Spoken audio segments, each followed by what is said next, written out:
recibimos América, Europa, Asia, África, Oceanía. Nos conectamos con el mundo. Mira, esto pasa en River. Ese aplauso arriba, porque el rey está en casa. Esto está pasando en River, desde el avivamiento de la calle Broadway, desde Anaheim, California. ¿Cómo está, gente querida? A todos ustedes que están del otro lado, ya estamos conectados. Gracias por estar ahí. Gracias por tamaña fidelidad. Y te cuento, venía contando recién aquí en casa antes de conectarnos, porque tuvimos una fiesta, cantamos, adoramos. Pero ahora te quiero contar que ayer el equipo de River salió a la calle para bendecir a los que menos tienen. Nuestro querido Ítalo nos cuenta un poco de qué se trató. Salió un montón de gente a ayudar a los que están pasando hambre, a los que están pasando necesidad. Contame qué pasó.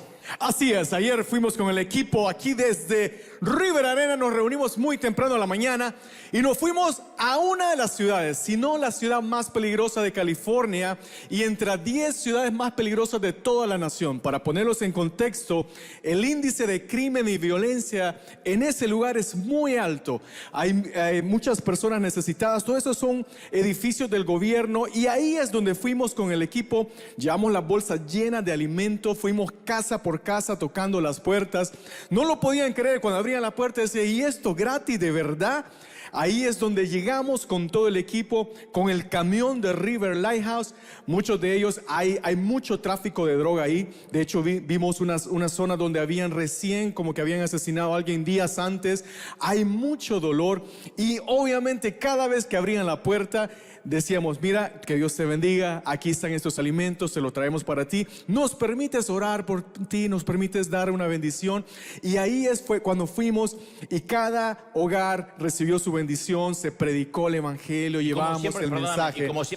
Como siempre decimos, lo bueno es que no se les pide nada, porque ellos siempre dicen, ¿qué van a pedir? ¿Que me haga de su religión? ¿Me van a pedir? No, nada. Le damos los alimentos y le decimos, ¿nos deja bendecirlo? Y no hay nadie que te diga, no quiero que me bendigan. No hay nadie. En un barrio así. Exactamente. Y fuimos, eran aproximadamente más de 500 bolsas donde fuimos con todos los voluntarios. Mientras tanto había una zona donde pusimos unos canopies, llevamos regalos de Lighthouse y pudimos hacer una fiesta, bailamos, la pasamos bien. Hicimos un pequeño evento donde en un momento, en medio de todo, les dijimos, nos dan unos minutos, predicamos el evangelio. Y como bien mencionabas, en este momento que estamos saliendo de pandemia, de a poco vamos saliendo, en este momento donde hay noticias de la inflación, la guerra, hay mucha necesidad en la calle, mucha necesidad de un abrazo, mucha necesidad de llevar el mensaje. La gente está confundida, la gente está simplemente esperando un mensaje de esperanza, y ahí es donde nosotros fuimos a llevar el abrazo de Jesucristo a todas estas personas en este lugar en Los Ángeles. Muchas gracias. Ese es el gran equipo. Gracias, mi querido Ítalo. El gran equipo, y quiero que, como siempre, una imagen vale más que 1000 palabras. 2 minutitos en vídeo de lo que pasaba ayer, y esto es tu semilla, esto es lo que hace la iglesia. Mira, esta es tu semilla, y por supuesto la gente del resto del mundo que también de alguna forma colabora, siembra, y siempre queremos mostrar, porque en la transparencia está la fidelidad. Leí hace poco que la solidez de una iglesia en sembrar, en dar, es cuando todos sabemos a dónde va el dinero, qué se hace con el dinero. Al principio tuvimos que luchar con eso, que no sepa tu mano izquierda lo que da la derecha, que por qué andan diciendo. Pero a veces si uno lo oculta, cuando se trata de fondos en común, cuando se trata de la colaboración, aunque te haya costado $1 que diste con esfuerzo, cuando lo ocultamos en favor de no contar, entonces sucede que la gente cierra la mano porque dice, ¿y a dónde va la recaudación? Bueno, siempre hay gente necesitada y nada se detiene, porque por eso somos este río maravilloso. Estamos felices, sí o no, por eso. A la gente de todo el mundo también, un enorme saludo. Muy bien, estamos listos, di conmigo, estoy listo. Esta semana leí la noticia que finalmente el actor estadounidense Will Smith no va a poder asistir a los premios de la Academia durante la próxima década. Por 10 años no puede asistir. Y obviamente esto fue por la bofetada que le propinó al comediante Chris Rock durante la ceremonia de los Oscars. Que yo sé que ustedes no están enterados porque a esa hora estaban leyendo la Biblia y otras cosas, pero les cuento. Y según anunció la Academia de Ciencias de Artes y Ciencias Cinematográficas, la Junta de Directivos decidió que el actor no va a poder participar de ningún tipo de evento organizado por ellos hasta el 2032. Acá tendríamos que hacer así cuando alguien se porta mal. Mira, en 10 años te esperamos. Y este veto significa que Smith no va a estar para presentar uno de los premios más importantes de los Oscar el próximo año, como es tradición con los galardonados al mejor actor, ¿no? Le tocaba a él. Es decir, el actor va a tener 63 años cuando pueda volver a competir por la estatuilla. 63 años. Capaz que ya no tiene ganas de competir si es que llega vivo a esa edad, ¿no? Y en su declaración el viernes, la Academia de Hollywood también expresó su profunda gratitud al señor Rock porque mantuvo la compostura en circunstancias atípicas, extraordinarias, ¿no? Y mantuvo que a su vez Smith violó las reglas de la Academia. A mí me llamó mucho la atención esa frase. Violó las reglas de la Academia, porque uno pensaría que como se trata de entretenimiento no hay reglas. Dicho esto, fue esta noticia que me detuvo a meditar en algo muy importante esta semana, que no es un tema menor, no es un tema pueril, es un tema que merece toda nuestra atención, que todo en la vida, aunque se trate de entretenimiento, de deporte, de escuela, en una casa, en un hogar, toda la vida tiene sus propias reglas. Aún los juegos la tienen, de otro modo no se puede jugar, aunque sea un juego de mesa. En el tenis, si un jugador comienza un punto vestido de una manera, deberá finalizarlo con todas las prendas en su lugar, incluyendo el gorro. Si se le sale el gorro, no vale el saque, tiene que hacerlo de vuelta. Usted dirá, ¿y eso quién lo inventó? No tengo la menor idea. Alguna madre que dijo, no andes desabrigado si vas a jugar al tenis. En el atletismo, si te quitas la camiseta, quedas descalificado. En el fútbol significa por lo menos una tarjeta roja. En el atletismo, aunque hayas ganado la carrera y hayas cruzado la meta, si te quitas la camiseta para celebrar o lo que sea, quedas automáticamente descalificado. Hay precedentes de esto. En el boxeo no se permite golpear debajo del cinturón. En natación tienen reglas. No orinar dentro de la piscina. Pero eso no lo pueden controlar. Después miren el agua si hay un poquito más cuando salen los nadadores, ¿no? Pero los brazos, los movimientos de los brazos tienen que ser simultáneos, tienen que seguir un plano horizontal, la espalda se debe mantener plana, la cabeza baja, las nalgas altas. Yo no sé cómo se suben las nalgas para nadar, pero se ve que los que practican este deporte lo saben. En el golf no puedes llevar más de 14 palos de golf, obviamente correspondiente. No puedes pedir consejo a nadie que no sea tu compañero. Tienes que pedir consejos cómo hacer tu próximo saque a quien te está acompañando. No puedes pedir consejo a otro porque te descalifican. En el fútbol, que ya es un deporte más conocido, una infracción puede ser una falta, una conducta antideportiva o ambas.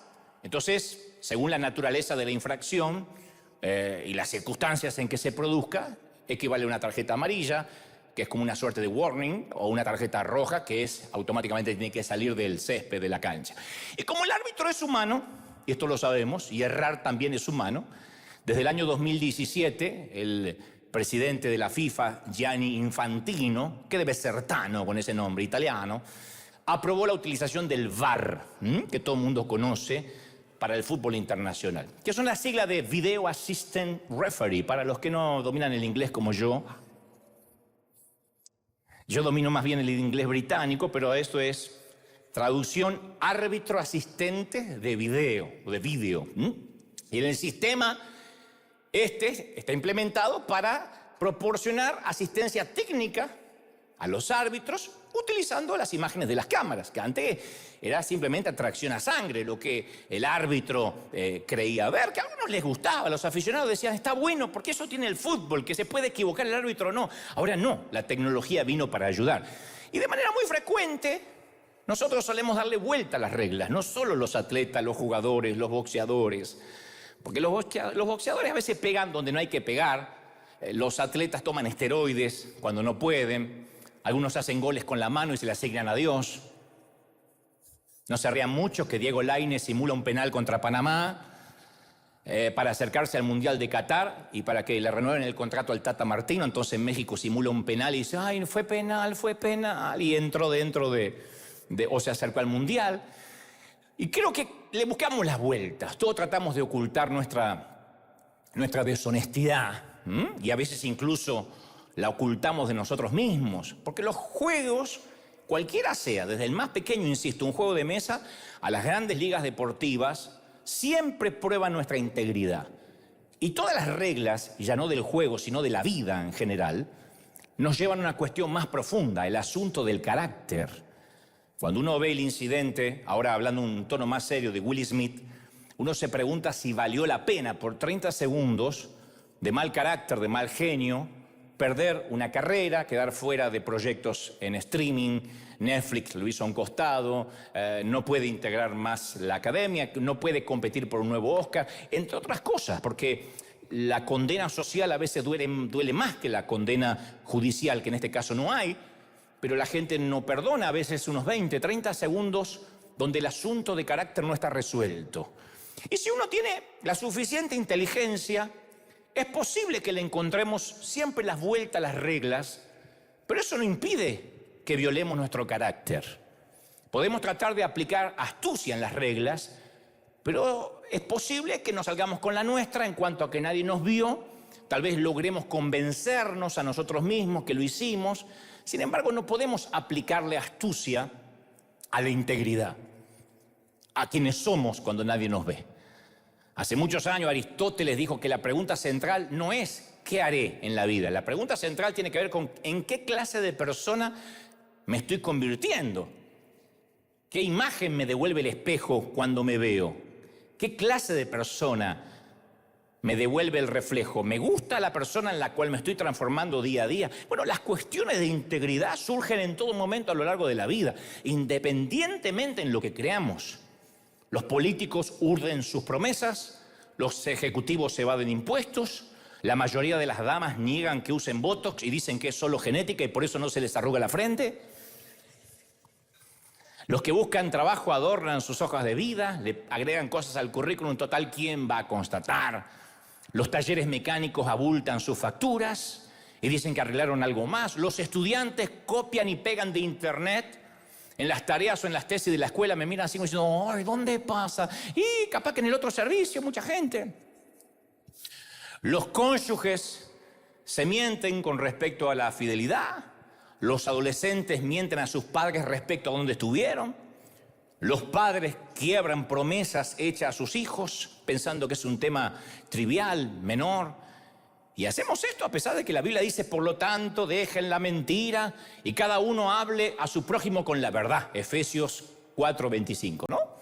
Dejen de mentirse unos a otros, directamente, porque acá no es una metáfora que habrá querido decir. Dejen de mentirse unos a otros, le dice Pablo a la iglesia de Colosa, en Colosenses 3:9. Ahora que han quitado la vieja naturaleza, el ropaje de la vieja naturaleza de sus vicios. Ya no mientan, hablen con la verdad.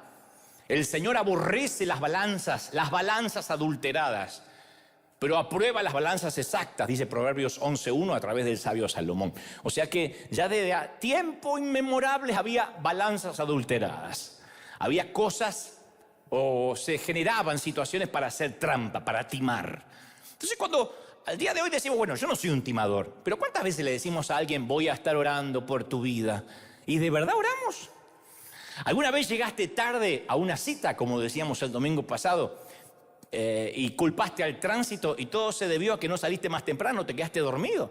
Pero lo más fácil es decir, el tránsito estaba feroz. Pero si es 4 de julio y no hay nadie en la calle, sí, pero hubo un choque justo a la vuelta. ¿Alguna vez enviaste una declaración de impuesto que no era del todo veraz? Diáfana, honesta. Mirá las caritas de todo. Que había que pagar impuestos, dijo uno. Hay una encuesta muy seria que calcula que el 50% de las personas que se dicen ser cristianas, católicas, protestantes, cristianas, hacen trampa en sus impuestos. El IRS, que es el homónimo de la AFIP en Argentina, de Hacienda en otros países, abrió una cuenta, se llama cuenta para tramposos. Por si no sabía, ahora después se las pasamos. Cuenta para que las personas que le agarren remordimiento durante el año puedan mandar dinero sin que tengas represalias. Dices, no puedo dormir. Hay una anécdota que el IRS recibió una carta que decía, me molesta la conciencia por haberle hecho trampa a los impuestos y al gobierno, así que envío este cheque de 10.000. Si no se me despeja la conciencia, envío el resto que debo. Pero, o sea que hay gente que, otro dice, más, sí, si no pago mejor, qué conciencia. Pero queremos obedecer las reglas, pero estamos preparados para quebrantarlas. Si es lo que hace falta para que ganemos o para que nos vaya mejor, según nuestro criterio. Entonces estamos dispuestos a hacer trampa si eso es lo que requiere el juego de la vida, que nos vaya bien. Para que nos vaya bien hay que trampear, hay que timar, y lo hacemos. Y a veces no nos molesta la conciencia. Hay gente que le conviene decir que está desocupada a la vez que hace trabajo clandestino para no perder la ayuda social. Y ustedes dicen, bueno, es un detalle menor. Bueno, eso es integridad o falta de ella. Conocí a alguien que se las arregló para seguir cobrando la jubilación de su cónyuge muerto. No acá en este país, sino en uno de nuestros países. Y cada vez que le encontraba a la persona me decía, ay, qué bendición de Dios, qué bendición. No sabía si hablaba del muerto o de la jubilación. Otros simulan una lesión para poder realizar una demanda, cobrar un seguro de desempleo o una pensión federal. Y después adoran a Dios y dicen que son buenos cristianos, pero simulan algo a pedido de un abogado inescrupuloso que les dice, ¿por qué no simulas que te duele el cuello y podemos sacar tanto dinero? Y algunos creen que eso es una bendición de Dios. Otros se casan fraudulentamente para lograr un estatus migratorio. Como que Dios dice, bueno, en ocasiones mentir está bien, lo importante es la green card. No. La travesía de la integridad exige, primero, que cultivemos un deseo. Es necesario que sea mayor nuestro deseo de ser honestos al deseo a que nos vaya bien. El deseo a ser buena persona tiene que ser más grande a que nos vaya bien. Parece infantil lo que digo, pero vaya, caramba. ¿Cómo uno puede tener mayor deseo de que le vaya bien haciendo trampas sabiendo que nuestros hijos nos ven? ¿De qué serviría todo lo que le digamos después si nuestro ejemplo es el antagonismo de lo que predicamos? Estamos en las antípodas de lo que decimos creer. Entonces, ser honesto exige una decisión. Voy a jugar con integridad aunque me toque perder antes que hacer trampa y ganar en la vida. Aunque me toque perder, aunque el camino sea más largo, no voy a tomarme un atajo para ganar. Y exige una convicción. No puedo tener éxito en lo que hago y fracasar en lo que soy. ¿De qué me sirve tener éxito en lo que hago si fracaso en cómo soy como persona y en lo que me estoy convirtiendo cuando me veo al espejo? Entonces, integridad no es lo mismo que conocer las reglas. Nuestro problema en general no es que no sepamos las reglas, las leyes, sino que no vivimos conforme a lo que sabemos. Yo conozco las reglas y las cumplo. No, es como el que conoce la Biblia y no vive conforme a las Escrituras. Hay una historia de un hombre que iba en automóvil y pegada atrás conduce una mujer que viene con mucha prisa, una dama que viene con mucha prisa, y el tipo llega a una intersección. Cuando ve que se pone la luz amarilla, la mujer que viene atrás dice, que se apure, que se apure, que se apure, que va a cambiar el semáforo. En lugar de apurarse, él aprieta el freno. Vieron que hay gente que dice, el amarillo es para frenar. Los que venimos de México hasta Tierra del Fuego, el amarillo es pasa volando que todavía hay tiempo. En Argentina la luz roja es yo que vos pararía. El amarillo se acelera. Pero acá el gringo entiende que el amarillo es para frenar. No importa si se pone verde o rojo, hay que frenar. Y la mujer, que parece papá mexicano, mamá salvadoreña, con algún ascendente argentino, pierde los estribos. Le toca bocina, le grita, levanta un dedo y no necesariamente de aprobación.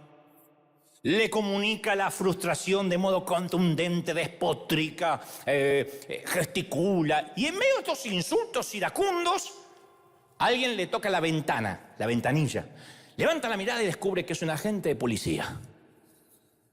Y él la invita a bajar del automóvil, la lleva a la comisaría, no le pregunta nada, donde la catean, le toman las huellas, la encierran en una celda y tras un par de horas la dejan en libertad. Y el oficial que la arrestó le devuelve todos sus efectos personales a la vez que le pide perdón. Le dice, le pido disculpas, señora, fue un error. Me detuve detrás de su automóvil mientras usted tocaba la bocina, hacía gestos malos, usaba lenguaje vulgar Y ella dice, ¿y eso merece que me meta en una celda 2 horas? No. Yo observé que había una calcomanía en su paragolpe que decía, si amas a Jesús, sígueme. El parabrisas se leía Juan 3:16. Tenía un cartelito que decía, River Arena, la experiencia. Y lógicamente pensé que se había robado el auto.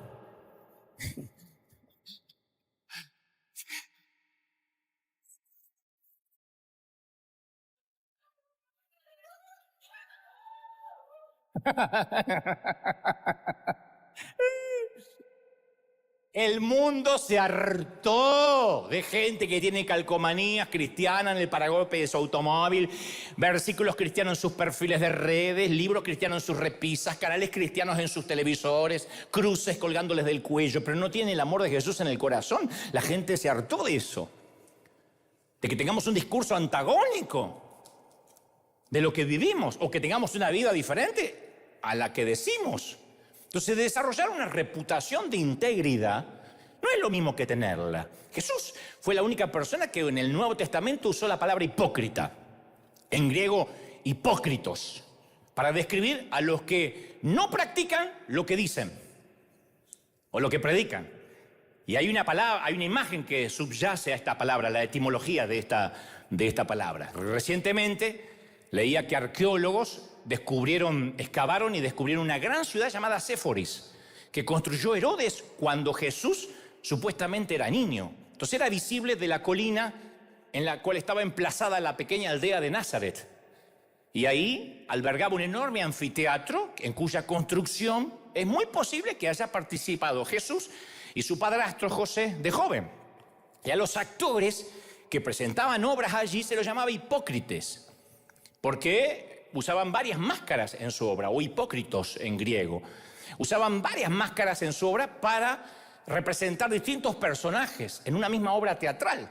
Así ahorraban personal artístico, atracción a sangre. Uno hacía de villano y de héroe a la vez, se cambiaban las máscaras.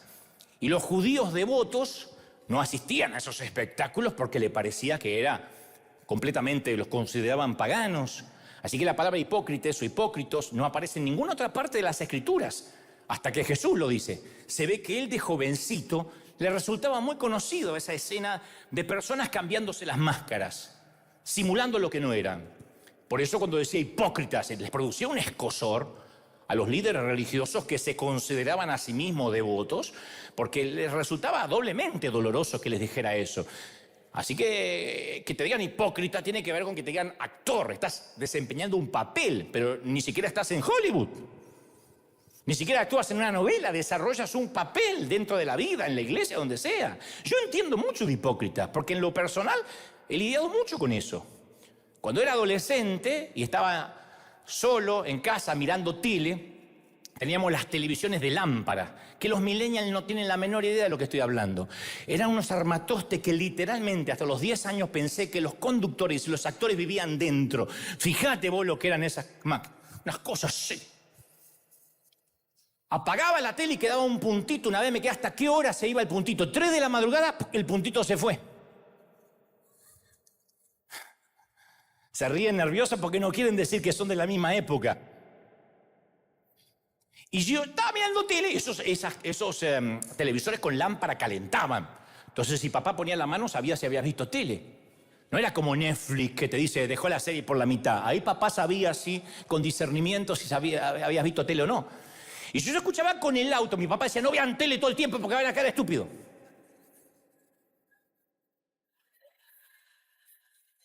Y si papá estacionaba frente a la casa, yo apagaba rápido la tele y agarraba un libro que siempre tenía a mano para darle la apariencia que yo era un chico oculto. Entonces yo siempre tenía un libro a mano. Agarraba el libro, apagaba la tele. ¿Qué estás haciendo? Leyendo, papá. En Argentina tuvimos un presidente que cuando le preguntaron sobre sus hábitos de lectura dijo, yo me leí las obras completas de Sócrates, cuando Sócrates jamás escribió nada. Fue el único filósofo, ágrafo. O sea, él no escribió nada porque decía que cada uno tenía que desarrollar sus propias ideas y lo que dijo Sócrates lo sabemos a través de sus discípulos.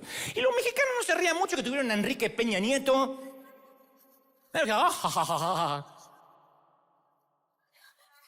Yo una vez estuve en la Feria del Libro de Guadalajara, coincidí, y le preguntaron qué libros había leído y dijo, bueno, ahora no me acuerdo de ninguno porque le presto tanta atención a la lectura que me olvido el título, dijo el condenado. ¿Cómo te va a aprender lo de adentro y no sabes el título? Bueno, por lo menos no leyó a Sócrates, ¿no? Entonces todos simulamos ser lo que no somos. Y yo recuerdo que durante la secundaria yo quería evangelizar. Mi mamá me decía, usted tiene que predicar con su vida. Predica todo el tiempo y si te es muy necesario, habla. Entonces, ¿cómo predicas sin hablar? Me llevé una regla que las ponía siempre ahí sobre el pupitre para que el profesor la veía y yo se la ponía así para que la pueda leer, que tenía impreso el versículo, si alguno de vosotros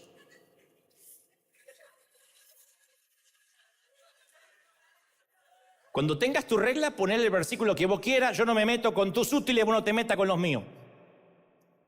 Se ríe, no sabe lo que voy a decir. Si alguno de vosotros tiene falta de sabiduría, fíjate vos qué conveniente para alguien que va a estudiar, tiene falta de sabiduría, pídasela a Dios, la cual se la da a todos abundantemente, Santiago 1:5.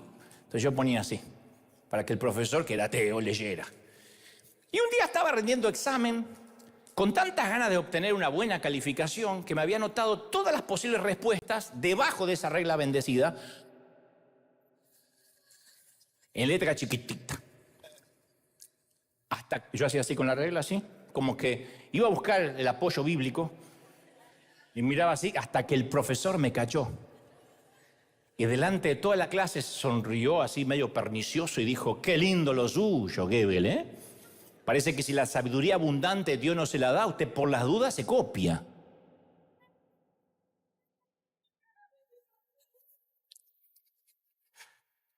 Y yo quedé mortificado de la manera que lo dijo. Pero aún ahora no estoy seguro si me dolía lo que yo había hecho o me dolía que me había descubierto. Me parece que me importaba más cómo me miraba la gente a lo que yo era por dentro. Yo creo que prefería hacer trampa en secreto y obtener los beneficios por ser visto como alguien más inteligente antes que ser honesto y arriesgarme a tener calificaciones más bajas. Hasta el día de hoy yo no puedo hablar de este incidente, aunque es chistoso, sin que me cause dolor porque comunicaba ciertas grietas, ciertas falacias en mi carácter.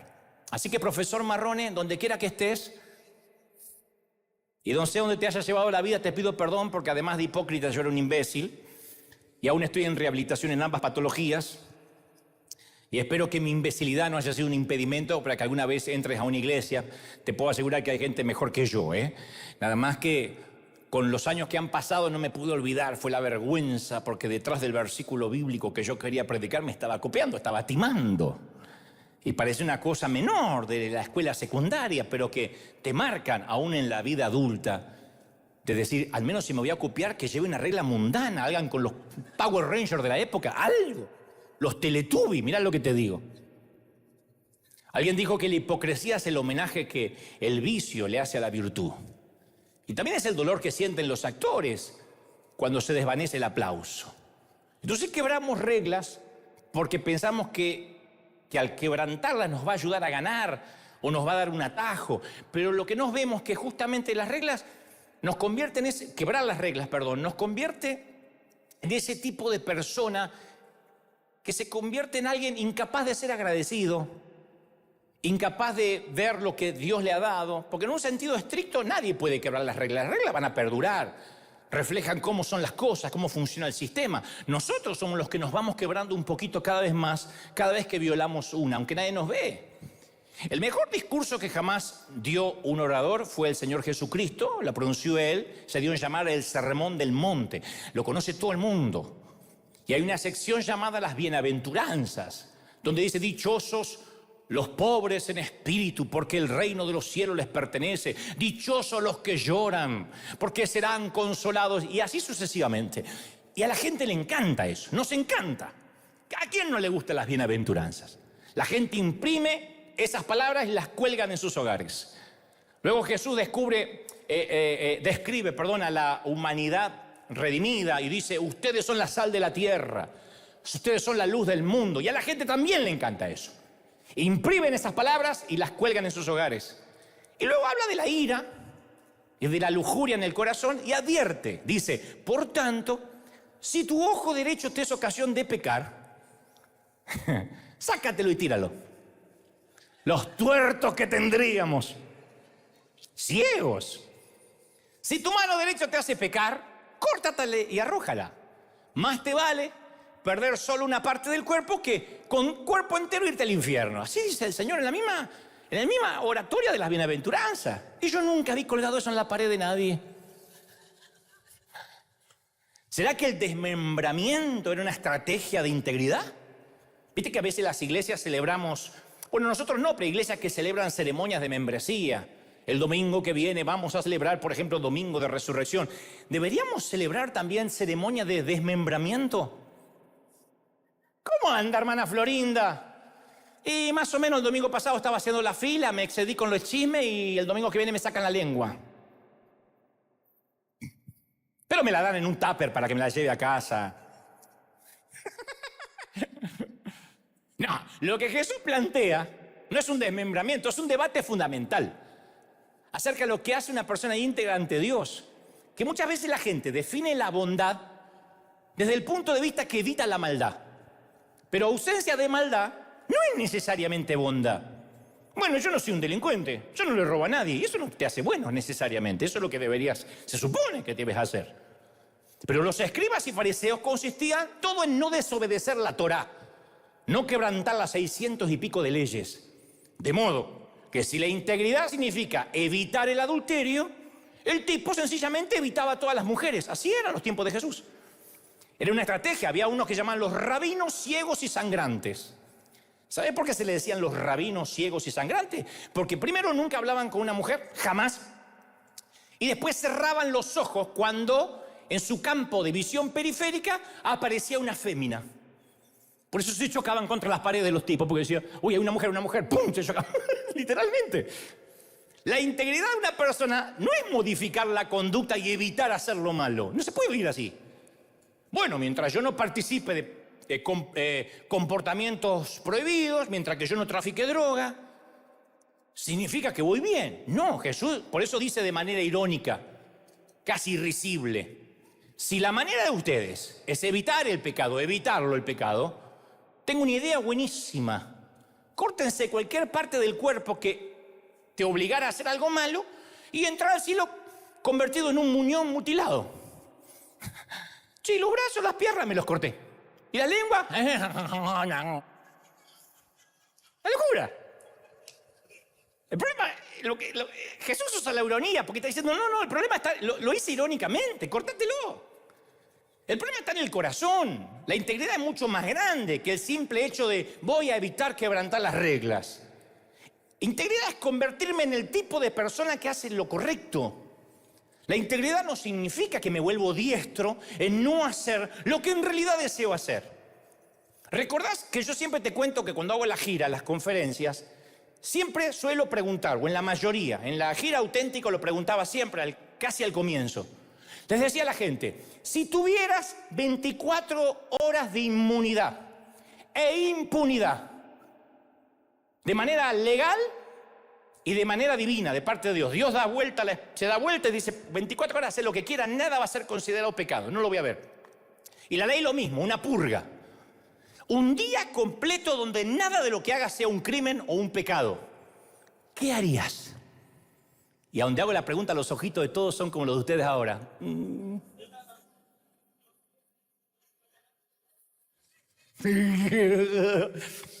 Bueno, ¿eso qué harías? Si no se te conmutara la pena, es lo que eres. Eres todo lo que harías si tan solo pudieras. No es porque, ay, qué gana de matar a mi suegra, pero me la aguanto porque la amo. No, la tenía ganas de matar, la mataría si pudieras. Pensaste en hacerlo anoche. La vida no se trata de usar fuerza de voluntad a fin de anular mis deseos. Significa que me convierto, la integridad, en el tipo de persona que desea hacer lo correcto, porque lo hace sentir bien, no porque se aguanta. Los seres humanos tenemos la capacidad ilimitada del autoengaño. Y esto se da de la siguiente manera. Si me ocurre algo bueno, me llevo los laureles. Si me ocurre algo malo o fracaso, es culpa de las circunstancias. Siempre somos así. Si me va bien en el examen es porque estudié. Si me va mal es porque el profesor hizo trampa, preguntó lo que no enseñó. Si a la gente le gusta mi mensaje, mi conferencia, es porque soy un buen orador. Si no les gusta es porque eres duro de entender.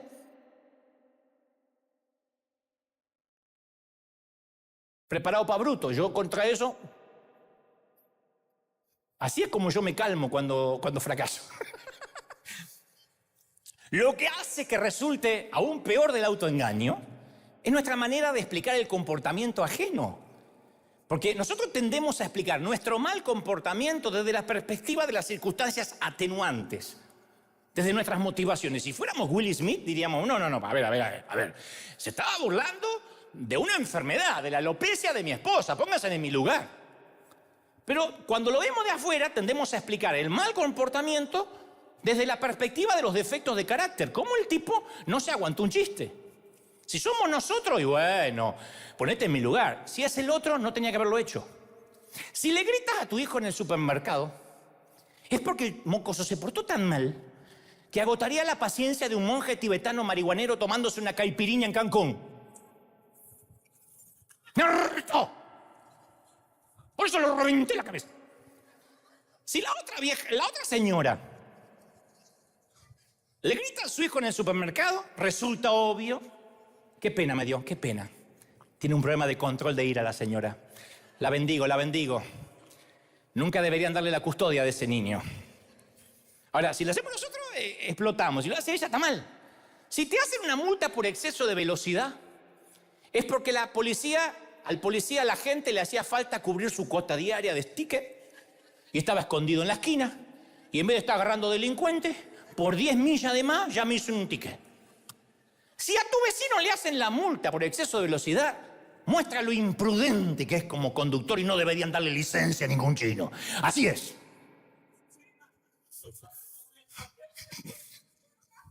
Vamos a ver, chicos. No hay, ¿no? Y integridad es jugar con las reglas de juego. Fuera de toda broma, siempre que algún inmigrante arriba a Estados Unidos y me pide un consejo, yo no doy consejos si no me los pide. Pero si me dicen, acabo de llegar acá, voy a probar suerte, voy a trabajar, yo les digo la verdad cruda y sin anestesia, le doy 2 recomendaciones fundamentales. La primera, le aclaro que los Estados Unidos de América, la Unión Americana, tiene muchos defectos como cualquier otro país, pero debe estar consciente que aquí la mentira es un crimen. Es lo único que un hispano tiene que aprender apenas cruza la frontera. La mentira es un crimen. Por eso aquí se presume inocente hasta que se pruebe lo contrario, al revés de nuestros países. No es un tema menor que la Constitución de los Estados Unidos de América está basada en la Biblia. Entonces es mucho más que un pliego de derechos. Está basada en la Biblia. Cambió, se secularizó, se hizo laica, pero los fundamentos están basados en la Biblia. Entonces no puedes evadir impuestos, no puedes vivir del engaño mucho tiempo, no puedes ser más listo que un sistema que está perfectamente cruzado para detectar los mentirosos. Eso se lo digo a cualquiera que llega. Yo conocí a una dama que estaba indocumentada, un policía la detiene, le pide su licencia de conducir, ella alega que se la olvidó en su casa, cuando en realidad no tenía ninguna documentación. El policía no la podía enviar de regreso a su país. No es la tarea, no es un oficial de migraciones, solamente le pidió la licencia de conducir. En todo caso, le hubiese secuestrado el auto o le hubiese puesto un ticket, quién sabe. Pero el policía le creyó, le hizo un warning, una advertencia y la dejó ir. 10 años después, ella quiso hacerse residente y apareció en su récord, sus antecedentes, que le había mentido a un oficial. Así que la deportaron. Porque no dijeron, es una criminal, mintió. Entonces mi consejo es no trates nunca de burlar al sistema. Si lo haces, vas a hacer una carrera muy corta. Tarde o temprano el sistema te va a eyectar. El mismo seno del país te va a vomitar. Es así. Lo mismo sucede cuando hay una iglesia sólida. Una iglesia cuyo liderazgo está bien comprometido. El chismoso, el divisionista, es eyectado. Porque nadie le presta oídos a su verborrea venenosa. Se pone a hablar y nadie lo quiere escuchar. Y mi segundo consejo al recién llegado a los Estados Unidos es, sé agradecido. Vas a tener muchas cosas, no las des por sentada. Sé agradecido. La gratitud es la capacidad de experimentar la vida como un regalo. Nos libera de la cárcel del egocentrismo, del falso sueño americano. Sea agradecido. La gratitud es el regalo que Dios nos da para poder disfrutar de las bendiciones. Es como las papilas gustativas que nos capacitan para poder disfrutar la comida. Cuando gente enfermaba del COVID, lo primero que perdía era el gusto y el olfato. Y es espantoso perder el gusto porque siente que estás comiendo tergopol. Entonces, cuando uno pierde la capacidad de gratitud, no disfruta las bendiciones, da por sentado. Al principio, ¡ay, no puedo creer la seguridad de este país! Me olvidé de la casa abierta y nadie me robó. ¡Ay, no puedo creer que aquí te devuelven los impuestos cuando pagas de más! ¡Ay, no puedo! Y después lo damos por sentado y empezamos a exigir derechos. Y sin la gratitud, nuestra vida se deteriora y se convierte en envidia, en insatisfacción, en quejas. Entonces, sin la gratitud siempre damos por sentado que merecemos lo que tenemos y que deseamos más para ser felices. Y si tenemos niños, a veces por miedo a que no sufran como nosotros, que es un síndrome de todos los papás que las pasamos mal cuando éramos chicos, le damos todo lo que quieren y así le adormecemos el sentido de gratitud. ¿Qué van a hacer? Vamos a estar criando mocosos caprichosos, con ataques de frustración si no le renovamos el iPad, si no le cambiamos el celular, si entra a un restaurante y no hay wifi, ¡ay, vámonos de acá! Y se va a querer quitar la vida cuando de adulto alguien los rechace, alguien los despida o alguien los repruebe. Porque su umbral de frustración es demasiado bajito y su sentido de gratitud nulo. Y como sentirán que la vida les debe algo, creerán que están por encima de las reglas. Yo suelo contar la experiencia que regresando una vez desde Madrid a casa, me tocó una tormenta de ceniza del volcán La Palma que había llegado a la península y nos dejó varado en el aeropuerto de Barajas, Madrid. Y el aeropuerto estaba convulsionado porque había vuelos retrasados y todos se agolpaban en las puertas y todos enojados. Y mi avión estaba sobrecargado de pasajeros porque tomaban pasajeros de otras aerolíneas. Entonces, con toda la amabilidad que encontré, le pregunté a una de las asistentes de la aerolínea, le digo, ¿quedará algún asiento disponible? Y luego de ver mi estatus como viajero frecuente y mi carita de cordero degollado, esta carita no falla, esta, mira, esta.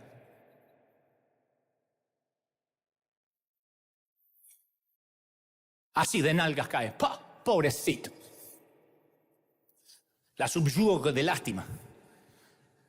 Pues no, señor. Me temo que no tenemos cupo en clase turista. Así que quizás lo tengamos que poner en clase ejecutiva, en primera clase. No le importaría, ¿verdad? Esta la cara, practique. Ningún pasajero estaba más agradecido que yo. Porque yo iba a volver en turista comiendo como un fakir, con cuchillos de plástico, comiendo esa paloma disecada que aseguran que es pollo. Y ahora iba a ir adelante. Pero son palomas que se meten en la turbina y te la dan. Y ahora iba a ir adelante.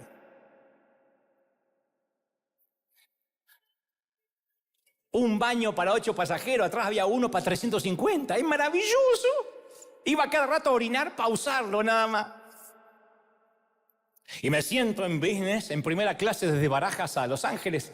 Y un señor del otro lado del pasillo estaba enojado porque tenía solo una almohada y me falta la otra almohada. ¿Y dónde está mi whisky? ¿Y dónde está mi whisky? ¿Saben cuál es la diferencia? El gruñón había pagado para ir ahí. A mí me lo habían regalado, yo estaba de gratis. Así que a mí me daban en un vaso que no era de plástico, yo estaba ya agradecido. Entonces, ¿en qué asiento te ubicas en la vida? ¿En cuál? ¿En lo que crees que pagaste y te lo mereces? ¿O en el otro que te lo regalaron? Hay una vieja película de 1965 interpretada por un actor que la mayoría no conoce, James Stewart, acerca de la guerra civil, donde él interpreta a un personaje viudo con una gran familia agrícola. Y es un hombre de mal genio, hostil, con un alto sentido de autosuficiencia. Y al principio de la película hace una oración antes de cada comida, porque su esposa se le hizo prometer antes de morir, si no ni oraría. Y una oración bastante acerba, bastante irascible, rara. Él dice, Señor, despejamos esta tierra, la aramos, la sembramos, cosechamos los cultivos y preparamos la comida, trabajamos hasta quedar muertos de cansancio. Nada estaría aquí en la mesa si no fuera por nosotros, pero ni modo, igual te damos gracias.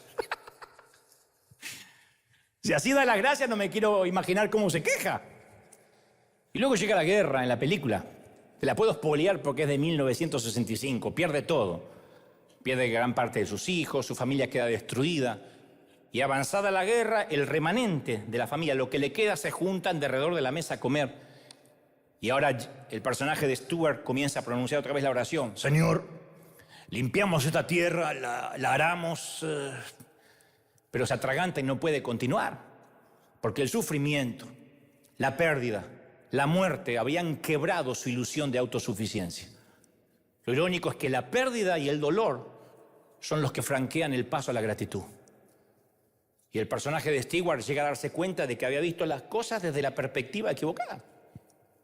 La realidad es que su cuerpo es un regalo, sus hijos son regalos, sus semillas son regalos, la tierra, la lluvia, el sol, el crecimiento son regalos, el trabajo es un regalo, la vida misma es un regalo. Y él lo tiene que entender después de una guerra, después de una pandemia, ¿de verdad?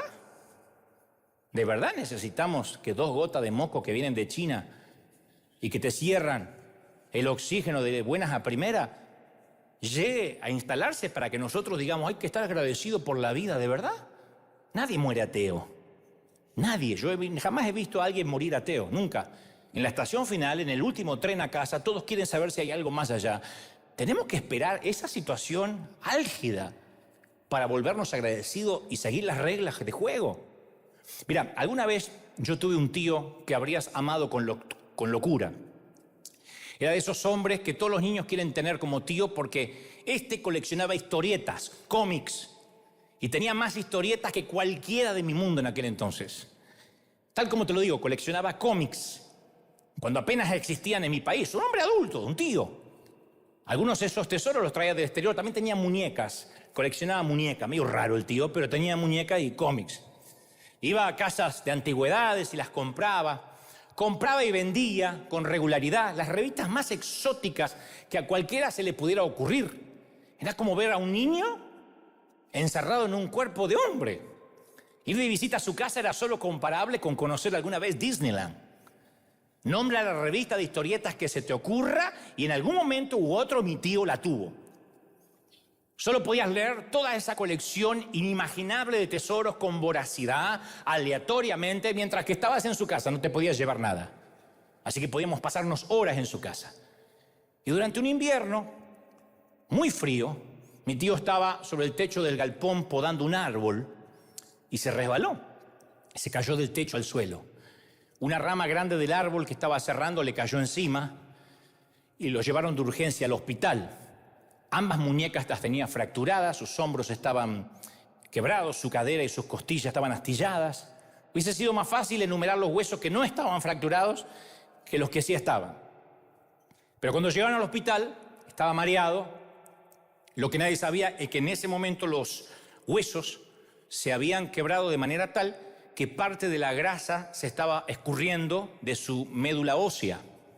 Es algo que rara vez ocurre, que se liberan cientos de embolias de grasa y entran en el flujo sanguíneo como si fueran perdigones de escopeta. Y con rapidez se abrieron camino hacia sus pulmones para luego rodear su cerebro e impedir el acceso de oxígeno. Entonces se asemeja mucho a un ataque cerebral masivo, a un ACV, lo que se conoce como tal. Cuando llegó mi tía al hospital ya había entrado el tío en estado de coma. Tuvieron que insertarle en la garganta un tubo de alimentación a fin de mantenerlo nutrido. Tuvieron que conectarle un respirador, de lo contrario iba a dejar de respirar. Y siguió así un día tras otro. Mis padres fueron a verlo y a nadie le cabía duda de que era para decir adiós. Un integrante del plantel médico de pronto le dijo a la tía y a los familiares más cercanos que era el tiempo de tomar decisiones difíciles. Si lo conectaban a la respiración artificial permanente, iba a seguir viviendo meses, quizá años, en un estado vegetativo. Si por otra parte sencillamente lo desconectaban, le quitaban la alimentación y el respirador, se iba a morir. Entonces, hora tras hora, día tras día, mi tía se sentaba junto a él, le hablaba, le cantaba, oraba, lloraba. Le llevaba algunas historietas, se la ponía en la mesita de al lado junto con el agua mineral y decía, por si te despiertas, quieres leer y tienes sed. Y luego cada día, durante semanas, ella le decía la misma frase, Alma, mi alma despiértate, necesito decirte que te amo. Mi alma despiértate, necesito decirte que te amo. Cada día, hubiera visitas o no, mi alma, necesito decirte que te amo, despiértate. Con el correr de las semanas, abrió los ojos, trató de sonreír, fue el comienzo.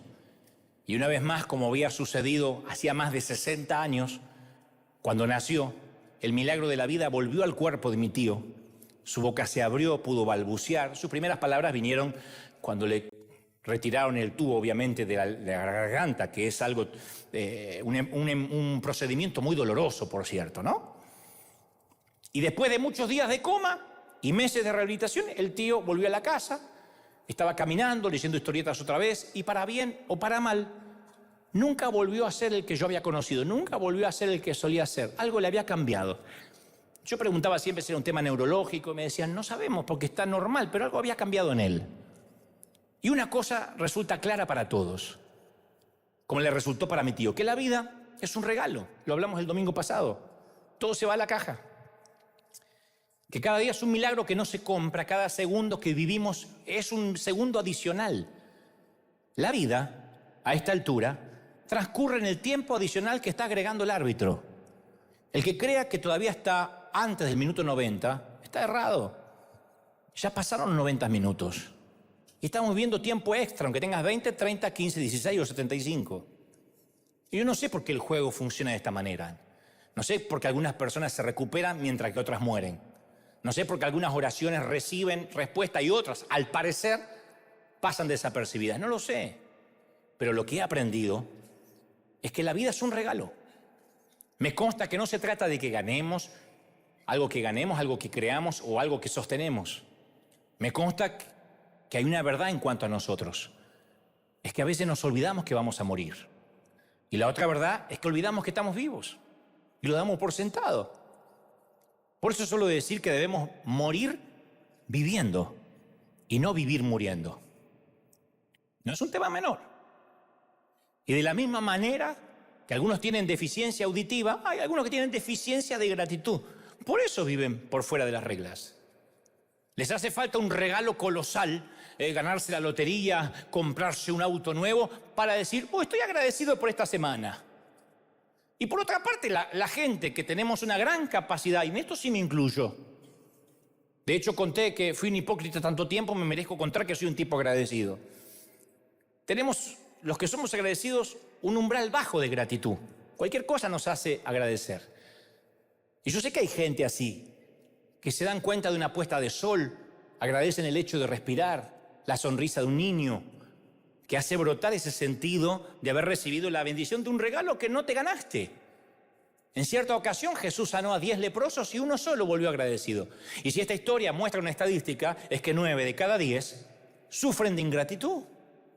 Son proporciones pandémicas. ¿De verdad que uno de cada 10 agradece y 9 de cada 10 son ingratos? Entonces, si sientes que el mundo te debe algo, prepárate para una vida de horas amargas. Vas a llegar irritado y rezongando a una muerte temprana. El corazón agradecido, por otra parte, ve la vida cada día como un regalo. Se enfoca menos en la almohada que falta y en el whisky que no le traen que en los privilegios que tiene. No está viajando en clase turista, pero no lo ve. Pero yo pagué por esto. Y no ve que si tiene para pagar es porque alguien permite que tenga para pagar. Porque se le acaba la salud y no viaja ni en turista, ni en business, ni colgado, ni en el baúl. Se le acaba y termina con un batón tras un biombo, con el traserito al aire y con un suero intravenoso. Sin embargo, el corazón agradecido es como un imán que recoge durante todo el día razones para ser agradecido. 1 trillón de diamantes brillan contra el terciopelo negro cada noche, con tal solo levantar la vista. Pero hay gente que ni levanta la vista de noche. Y tienes ahí un espectáculo gratis. Broadway jamás lo pudo superar. Un milagro de músculos permiten que tus oídos escuchen estas palabras y que tu mente pueda procesar todo lo que te dije. Tus pulmones inhalan y exhalan 11.000 litros de aire cada día. Tu corazón va a palpitar 3 billones de veces en toda tu vida. Tu cerebro es un auténtico generador eléctrico. Y también podemos agradecer por el café de esta mañana, por la frazada que nos cobija, por el chiste que llegó a tiempo, por los miles de aviones que no se cayeron hoy. La gratitud es la que nos conduce por tiempos difíciles. Entonces mi sugerencia es unirse a ese 10% que agradece que haya reglas en la vida. Ser parte de la gente agradecida. Jack Nicholson le dice una frase maravillosa al personaje que interpreta Helen Hunt en la película Mejor Imposible. Hay una frase magnífica, le dice: tú haces que yo quiera ser un mejor hombre. Tú sacas la mejor versión de mí. Y eso es lo que yo intento hacer cada domingo. Nada me haría más feliz que hoy te despiertes. El apóstol Pablo dijo: despiértate tú que duermes y te alumbrará Cristo. Entonces Dios te dice hoy lo que mi tía le decía a su esposo: mi alma, despiértate. Necesito decirte que te amo. Y de vez en cuando, en días como hoy, en mañanas como esta, alguna gente se despierta.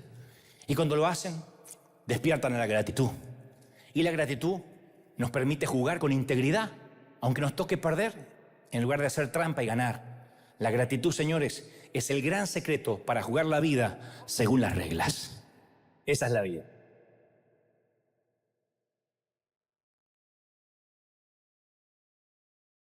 Dale el mayor aplauso de la historia al Señor de señores. Si crees que Dios te habló, dale un aplauso gigantesco, dale un aplauso grande al Señor. Ese es nuestro Dios. ¿Cómo te ama el Señor? ¿Cómo no te va a amar? Dale un aplauso maravilloso al Rey. ¡Chao!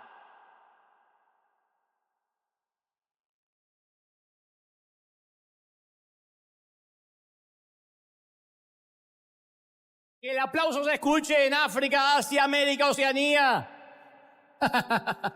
En Europa algo está pasando en River, hay gente agradecida. Y eres una mejor persona, eres una mejor persona, eres una mejor persona. ¿Cómo te ama el Señor?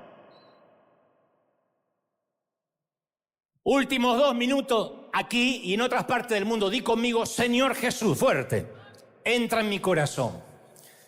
Perdona mis pecados. Ayúdame a ser mejor. Entra en mi vida. Quiero tener una nueva vida. Ahora sí, me encantaría que oremos todos juntos en los minutos finales antes de despedirnos. Padre, he hablado y he transmitido lo que creo me has dicho a tu ejército, a tus obreros de primera línea, tus pequeños. ¿Cómo los amas? Vamos, comienza a orar con tus propias palabras. Dile: Señor, entra en mi vida, entra en mi corazón. Ayúdame, perdóname por haber violado las reglas, por haber quebrantado mi integridad. Ayúdame a ser agradecido. Ayúdame a ver lo que sí me has dado en lugar de afanarme por lo que todavía me falta. Que no sea tan torpe, tan imbécil de pensar que la vida o tú me debes algo. Gracias, dale gracias por respirar, por los pulmones, porque la mayoría puede estar firme en sus extremidades, porque no estás confinado a una silla de ruedas. Dale gracias porque puedes hablar, te puedes expresar, porque puedes amar. Por un momento ya no le pidas nada a Dios, dale gracias por lo que sí tienes. Mira dónde te trajo Dios. Mira hasta dónde has llegado. ¿Cómo no vas a agradecer? ¿Cómo no se va a colmar tu corazón de alegría, de gozo? Dale gracias por pertenecer a River Arena. Gracias por conocernos. Gracias porque viviste estos tiempos y no te los vas a olvidar más. Dale gracias, vamos, dale gracias. Levanta las manos y dale gracias. Señor, gracias porque fui un sobreviviente de la pandemia. Vaya caramba, un sobreviviente de la pandemia, mijo. Un sobreviviente. Pudiste haberte ido solo, sin siquiera la mano de un ser querido, en una cama fría de hierro de hospital. Y aquí estás. Sobreviviste. Estás sobreviviendo una guerra. Estás sobreviviendo las luchas. Hay gente que ha cruzado las fronteras con dolor y tuvo que parar la olla y mantener los hijos, pero lo lograste. Hasta acá llegaste, mami. Hasta acá llegaste, papá. ¿Cómo te ama el Señor? ¿Te das cuenta cómo te ama el Señor? Sí, no tienes lujo, no vives en Beverly Hills, pero vaya que no te falta nada, que te las arreglas para comer arroz y frijoles y sales a trabajar. De eso está hecho la gente hispana, de esa madera estamos formados y por eso Dios nos bendice, nos da tanto y nos lleva a lugares que ni imaginamos. Te ama, princesa, el Señor. Te ama, príncipe. Vamos firme, no aflojes, no te entregues, no te rindas. No te entregues, que los mejores días están por venir. Bendigo tu entrada, tu salida. tu acostarte y tu levantarte. Te bendigo en tu trabajo, que te vaya bien y que a partir de ahora experimentes el favor de Dios en todas tus cosas. Te bendigo para que Dios esté en tus días, en tus mañanas, en tus tardes y en tus noches, para que no te falte nunca el producto el fruto de tu trabajo, para que nunca falte el pan en tu mesa, para que tengas salud. Y si tienes salud frágil, bendice al Señor, porque aún puedes procesar estas palabras y algo se trae Él porque permite que tu salud sea así. Agradece a Dios por todo. Dile: Señor, hay tanto para agradecer. Bendecimos, amamos al Señor que nos hace vivir felices. Pedimos una bendición doble, triple, cuádruple en todas las áreas. Seas bendito. Amén, amén y amén. Dios te bendiga, Dios te guarde. Hasta el domingo que viene, gente maravillosa, firme como talón de oso.